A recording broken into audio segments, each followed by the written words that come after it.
Time now for the funniest thing of the sports weekend. Hey, people, tell us what in the sport made you laugh hardest this weekend. It is a segment we call What Made You Laugh This Weekend. Ha, ha, ha! Tony, what was the funniest thing from the sports weekend? Dan, DK Metcalf had to get carted off the field. I got an alert on my phone. I was like, oh my God, what happened? I was watching the red zone. Yeah. And then they said, oh, it was for a bathroom break. And I'm like, okay, so he had to take a shit in the middle of the game and went to the bathroom on the cart.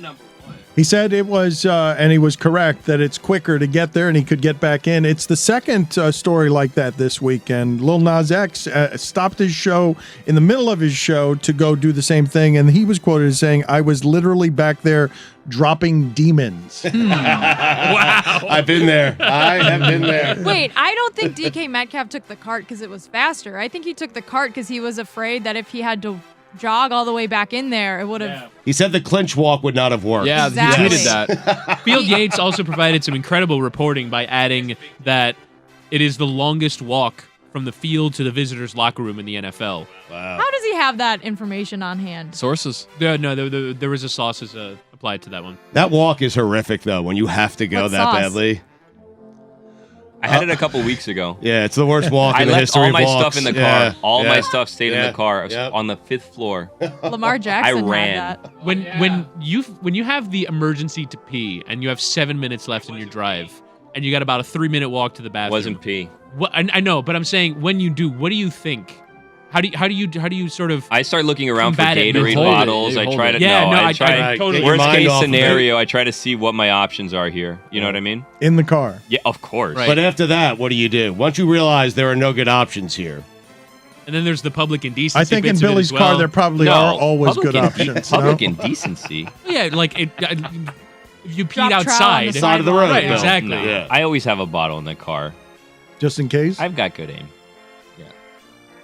How often in your life have you had to pee in the car? Like how many times have I peed in a bottle? Yes.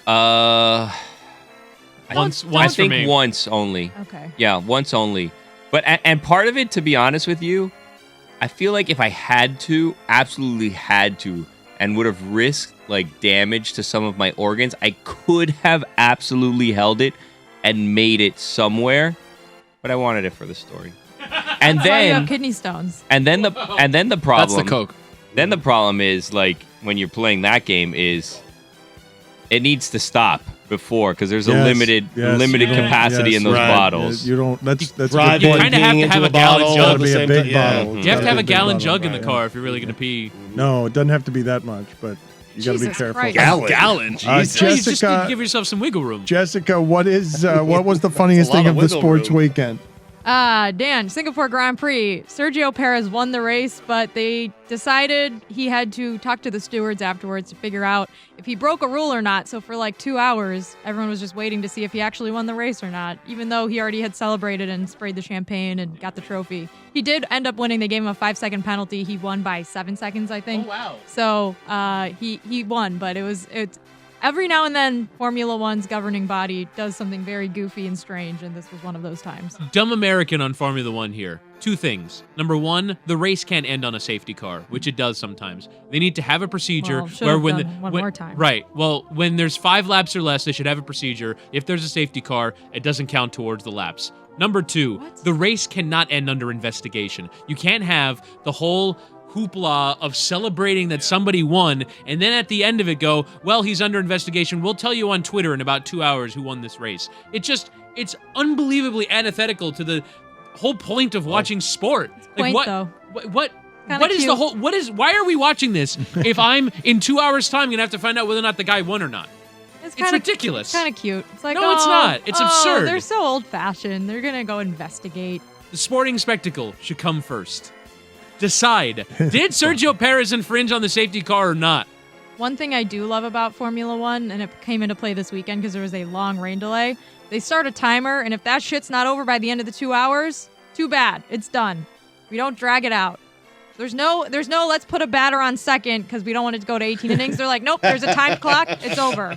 Billy, what was the funniest thing from the sports weekend? Dan, number 72 on the Broncos, trying to chase down the Raiders player that's scoring the touchdown. That he just kind of, Bulls, he just kind of tossed himself. Just, you know what that's for? That's for film study the next day to be like, I tried. Like, I went for it. He did. He was he felt like 3 or 4 feet short, right? He had no chance, and it was already in the end zone when he jumped. Like, it was just ridiculous.